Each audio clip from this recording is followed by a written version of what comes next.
चीन को मिलेगा करारा जवाब। चीन की हर चाल को मिलेगी मात। चीन के हौसले को पस्त करने के लिए वो आ रहा है।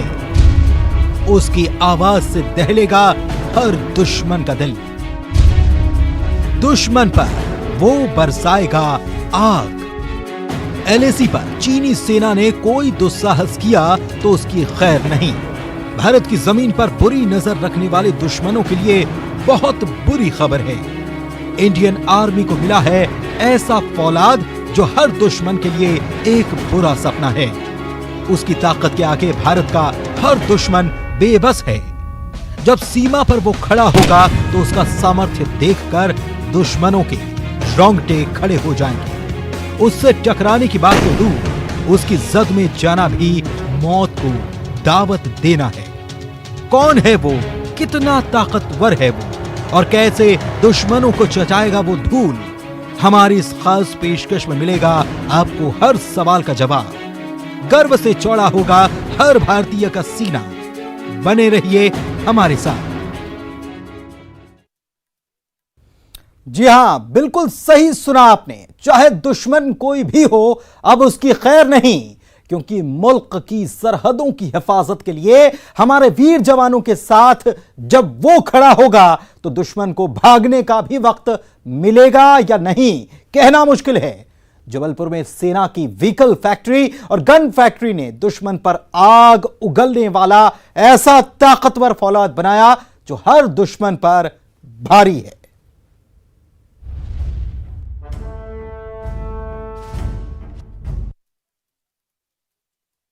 वैसे तो पीठ में छुरा भोंकने वाला चीन की एलएसी पर भारतीय सेना के हौसले के सामने एक नहीं चल रही। चीन की हर चाल का इंडियन आर्मी माकूल जवाब दे रही है। चीन के किसी भी दुस्साहस का करारा जवाब देने के लिए भारतीय सेना तैनात खड़ी है। और अब फ्रांस से आए राफेल के बाद हमारी सेना के पास नई फौलादी ताकत यानी कि सारंग है। ईस्टर्न लद्दाख की सीमा पर चाइना की सेनाओं की संख्या तथा उनके आर्मामेंट्स में काफी वृद्धि देखी गई है। चाइना को डिप्लोमेटिक तथा मिलिट्री चैनल्स के माध्यम से यह अवगत करा दिया कि इस प्रकार की गतिविधियां स्टेटस को यूनिलेटरली बदलने का प्रयास है, और यह भी साफ कर दिया गया कि ये प्रयास हमें किसी भी सूरत में मंजूर नहीं है। माननीय प्रधानमंत्री जी के बहादुर जवानों के बीच जाने के बाद हमारे कमांडर तथा जवानों में यह संदेश गया है कि देश के 130 करोड़ आदिवासी जवानों के साथ खड़े हैं। रक्षा मंत्री राजनाथ सिंह भारत चीन सीमा विवाद पर देश का रुख साफ कर चुके हैं। भारत किसी भी कीमत पर सीमा पर कोई बदलाव स्वीकार नहीं करेगा। एलएसी पर भारतीय सेना ने सर्वोच्च बलिदान दिया है और जवानों का मनोबल ऊंचा है।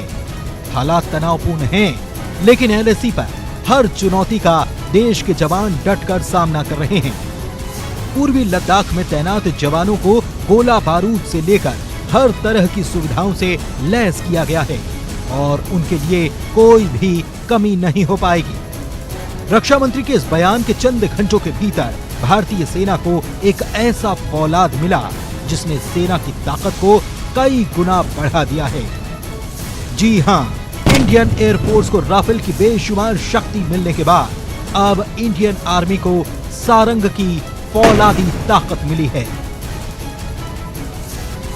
सैन्य वाहन निर्माणी जबलपुर ने भारतीय सेना को पहली खेप में एक साथ 3 उन्नत सारंग तोप सौंपकर इतिहास रच दिया। ये तोपें सेना को सुपुर्द करने के लिए व्हीकल फैक्ट्री जबलपुर ने गुरुवार की शाम 4:30 से 5:30 बजे के बीच ध्वजारोहण समारोह का आयोजन किया। रक्षा मंत्रालय के निर्देश पर सैन्य वाहन निर्माणी में पुरानी 130 mm सारंग तोप को काफी उन्नत बनाया गया है। पुरानी सारंग तोप को उन्नत कर 155 mm का बनाया गया।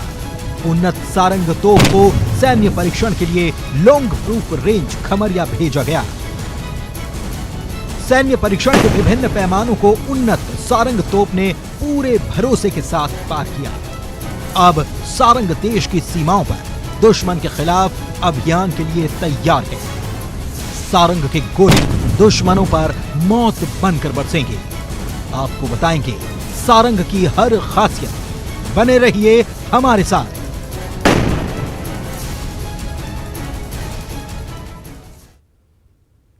जी हां, सारंग नाम सेना को मिली नई तोप का है। यह सीमा पर शौर्य दिखाने के लिए तैयार है। सारंग मूल रूप से एक रशियन गन थी, जिसे पहले सॉल्टन के नाम से पहचाना जाता था। इसकी पहले मारक क्षमता 27 किलोमीटर हुआ करती थी। इसका बैरल पहले 130 mm का हुआ करता था, जिसे करीब 25 mm बढ़ा दिया गया है और कुल 300 सारंग गनों को मॉडिफाइड कर सेना को सुपुर्द करने का टारगेट तय किया गया है। जबलपुर की व्हीकल फैक्ट्री और गन कैरीज फैक्ट्री को इसका काम भी सौंपा गया। पहले फेज में 180, जी हां 180 सारंग तोपों को अपग्रेड कर भेजा जाना है। प्रोजेक्ट की कुल लागत 200 करोड़ रुपए है। और चलिए अब आपको बताते हैं सारंग गन की एक एक खासियत क्या है और कैसे ये दुश्मनों के छक्के छुड़ाने के लिए काफी है।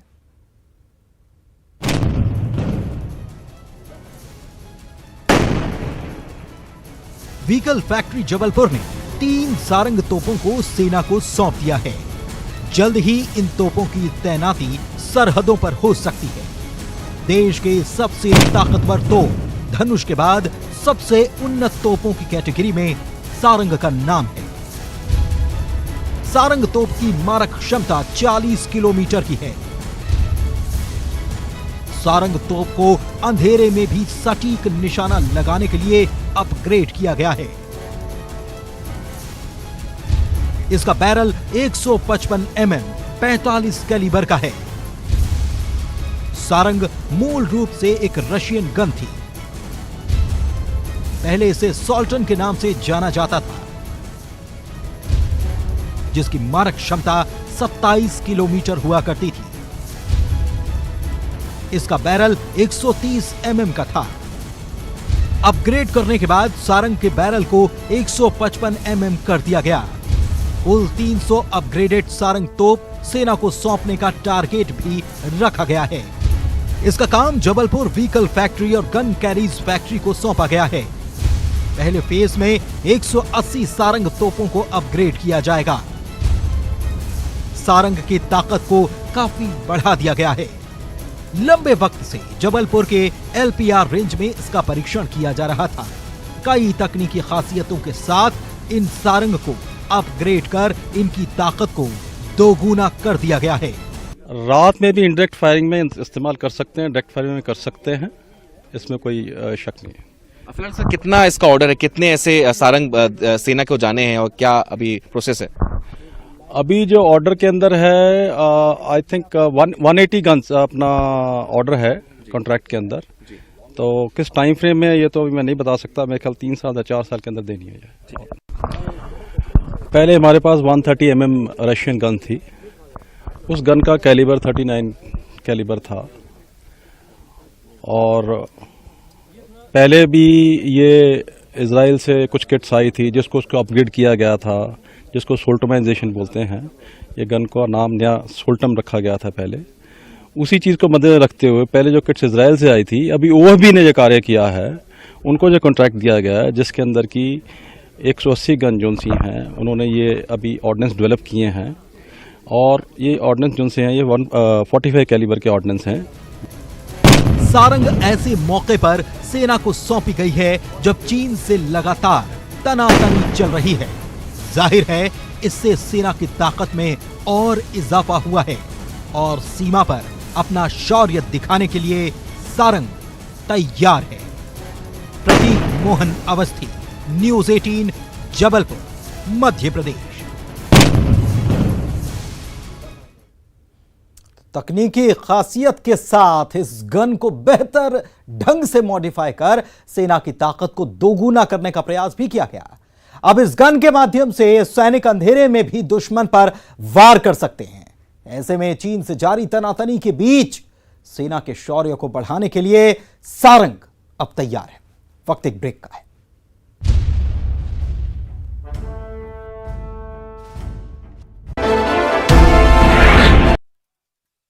ब्रेक के बाद आपका स्वागत है। बीजेपी के मेगा शो के बाद अब ग्वालियर में कांग्रेस का मेगा शो चल रहा है। 2 दिनी दौरे पर पीसीसी चीफ कमलनाथ ग्वालियर पहुंच चुके हैं और मेगा शो शुरू हो चुका है। सिंधिया के गढ़ में कांग्रेस ने शक्ति प्रदर्शन किया और जोरदार शक्ति प्रदर्शन, बड़ी संख्या में कार्यकर्ता यहां पर नजर आ रहे हैं। लेकिन कोरोना काल में क्या उचित है इतनी भीड़ लगा लेना, ये भी सवाल।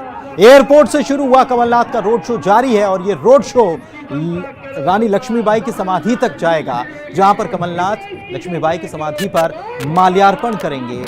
इसके बाद PCC chief hotel central park में सामाजिक, धार्मिक, राजनीतिक लोगों से मुलाकात करने वाले।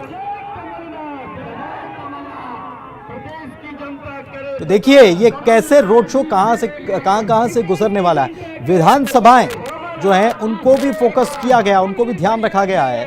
तो ये पहले एयरपोर्ट से शुरू होकर गोलाका मंदिर से होते हुए बिरला नगर पुल की तरफ जाएगा और उसके बाद तानसेन नगर से ये होता हुआ लक्ष्मीबाई की समाधि स्थल पर ये खत्म होगा।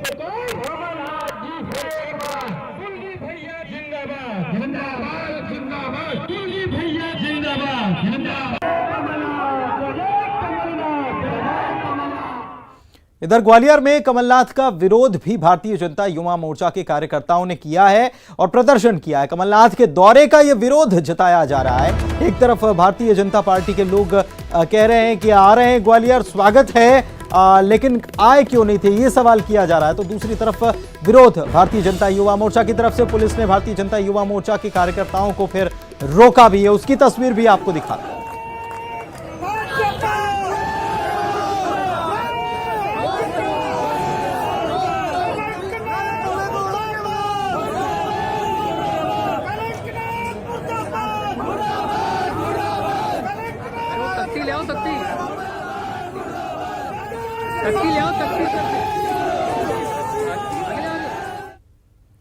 और ग्वालियर से इधर अगर बात कर ली जाए तो उपचुनाव से पहले बीजेपी को एक बड़ा झटका आज लगा। सागर के सुर्खी की पूर्व विधायक पारुल साहू ने बीजेपी को छोड़ते हुए कांग्रेस का हाथ थाम लिया। पीसीसी दफ्तर में पीसीसी चीफ कमलनाथ ने उन्हें कांग्रेस की सदस्यता दिलाई। अब उपचुनाव में सुर्खी विधानसभा सीट से पारुल साहू कांग्रेस की उम्मीदवार हो सकती हैं और यहां उनका मुकाबला प्रदेश के राजस्व मंत्री गोविंद सिंह राजपूत से हो सकता है। आपको बता दें कि 2013 में विधानसभा चुनाव में बीजेपी की उम्मीदवार पारुल साहू जो थी, उन्होंने तब कांग्रेस के उम्मीदवार रहे गोविंद सिंह राजपूत को हराया था। एक बार फिर से दोनों के बीच कांटे की टक्कर होने की संभावना है। पारुल साहू कुछ समय से बीजेपी से नाराज चल रही थी। जब से ये बात सामने आई कि गोविंद सिंह राजपूत को वहां से टिकट मिलने वाला है, तो उसके बाद से उनकी नाराजगी देखने को मिल रही थी और बार बार उन्होंने पार्टी के सामने नाराजगी जताई थी। लेकिन जब कल शिवराज सिंह चौहान से मुलाकात के बाद भी उनको लगा कि बात नहीं बन रही, तो वो सीधे पहुंच गई कमलनाथ के पास और मुलाकात के बाद आज सुबह 10:30 बजे उन्होंने कांग्रेस में प्रवेश ले लिया और कहा कि ये उनकी घर वापसी है।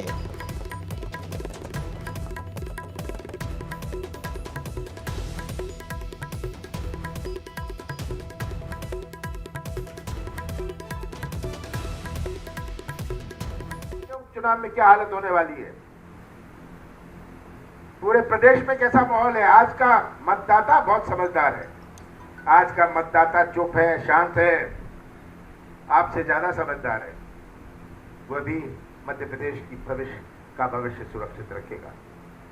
तो मैं पारुल साहू जी का स्वागत करता हूं वापस कांग्रेस परिवार में। कहूंगी सुर्खी विधानसभा क्षेत्र की जनता ये चाहती है कि मैं उनकी आवाज बनूं और अहंकार और डर के खिलाफ आज मैं उनके लिए लड़ाई लड़ रही हूं और वो चाहते हैं कि अहंकार और डर के खिलाफ मैं उनकी लड़ाई लड़ूं। इधर बीजेपी छोड़ कांग्रेस में घर वापसी करने वाली पारुल साहू ने यह भी कहा है कि जनता ही सबसे बड़ा फैसला लेती है और जनता की लड़ाई लड़ने के लिए उन्होंने कांग्रेस को ज्वाइन किया है। उनकी माने तो जनता चाहती है कि डर और अहंकार की राजनीति खत्म होनी चाहिए और वो अन्याय के खिलाफ लड़ने के लिए दोबारा कांग्रेस के साथ है। वहीं सुर्खी से चुनाव लड़ने के सवाल पर उन्होंने कहा है कि इसका फैसला कांग्रेस हाईकमान करेगा।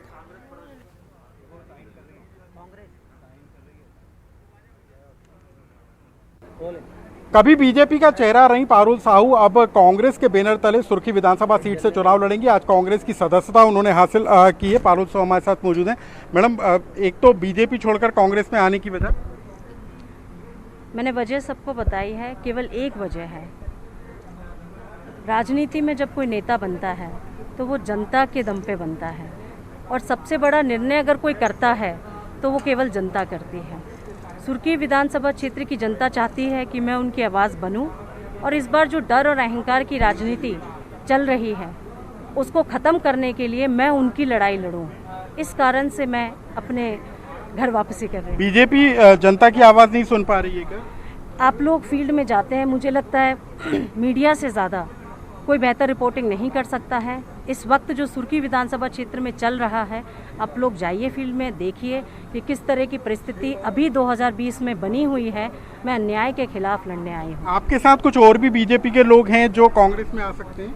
अब इस विषय में मैं अभी कुछ नहीं कहूँगी। सुर्खी विधानसभा सीट से अब आप उम्मीदवार होंगी कांग्रेस की? ये सीनियर लीडर्स इसका निर्णय लेंगे। क्षेत्र में मुद्दे कौन से रहेंगे? आपको लगता है कि किन मुद्दों के जरिए आप लोगों के बीच जाएंगी? जनता सब जानती है, और मैंने 5 साल जो काम किया है जनता के लिए और अपना परिवार माना है, निर्णय उनके हाथ में है और वही निर्णय लेंगे। आपने कहा था कि आपके स्वाभिमान का विषय, अब आप चुनाव भी नहीं लड़ेंगे इनके बाद? मैंने 2018 का चुनाव नहीं लड़ा था। मैंने जो बात कही थी उसको पूरा भी। लेकिन अब 2020 में आप चुनाव मैदान में होंगे? अब वो निर्णय पार्टी लेगी। तो पारुल साहू हैं जो बीजेपी छोड़कर अब कांग्रेस में शामिल हुई हैं, और उनका कहना है कि अब पार्टी तय करेगी कि उनकी भूमिका क्या होगी। लेकिन अब ये तय माना जा रहा है कि सुर्खी विधानसभा सीट पर मंत्री गोविंद सिंह राजपूत के खिलाफ कांग्रेस की उम्मीदवार पारुल साहू होंगी। कैमरामैन खिलान के साथ अनुराग श्रीवास्तव, न्यूज़ 18 भोपाल।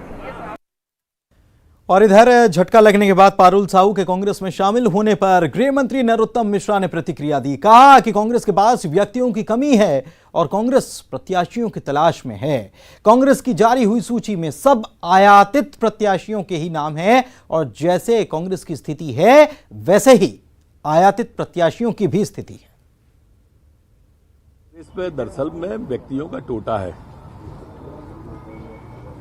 वर्तमान परिस्थिति में कांग्रेस के पास अब कोई बचा नहीं है, इसलिए प्रत्याशी ढूंढ रही है। वो जो पिछली सूची आई है आप उसमें भी देख लो, बिल्कुल यहां से बमौरी से कन्हैया लाल जी से लेके हमारे वहां तक भांडेर और ग्वालियर तक सब आयातित लोग ही हैं। जैसी कांग्रेस की स्थिति है वैसी इन आने वालों की स्थिति है। इधर बीजेपी पर कमलनाथ ने हमला बोला है और कहा है कि मध्य प्रदेश बिकाऊ प्रदेश बन गया है। प्रदेश में सौदेबाजी की सरकार बनी है और जनता सब जानती है। उन्होंने ये कहा है कि जनता सब जानती है सरकार किस तरीके से बनी है। प्रदेश में सौदेबाजी करके ये सरकार बनाई गई है और मध्य प्रदेश बिकाऊ प्रदेश बन गया है। उन्होंने कहा कि जब वो दिल्ली जाते हैं तो फिर सवाल खड़े होते हैं, लेकिन उन्होंने ये भी कहा कि जनता जो है वो बिकाऊ नहीं होती, जनता सब जानती है, सब देख रही है।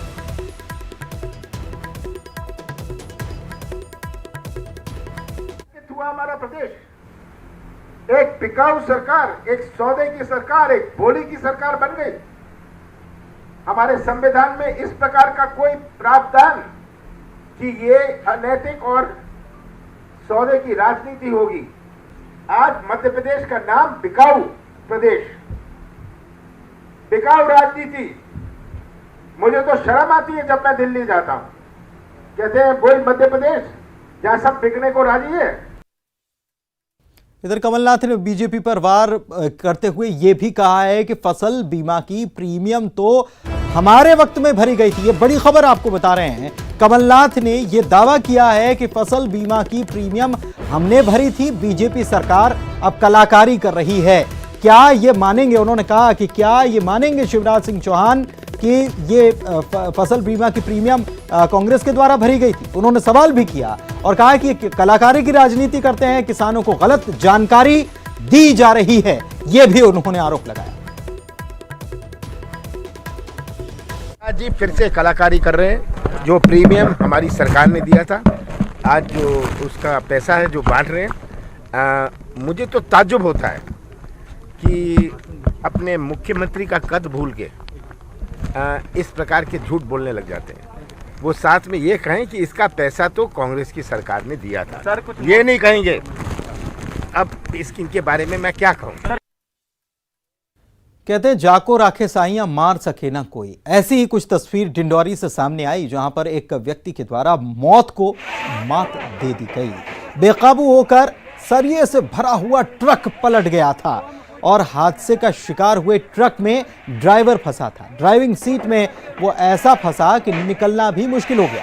क्रेन और गैस कटर की मदद लेनी पड़ी और ट्रक की बॉडी को काटकर बाहर निकाला गया। 5 घंटे की कड़ी मशक्कत यहां पर लगी, तब जाकर ड्राइवर को निकाला गया, लेकिन पूरी तरह से ड्राइवर सुरक्षित था। पुलिस और स्थानीय लोगों की मदद से ड्राइवर की जान बच गई। मंडला रोड पर रैपुरा गांव के पास यह हादसा हुआ था। मौके की तस्वीरें देखें।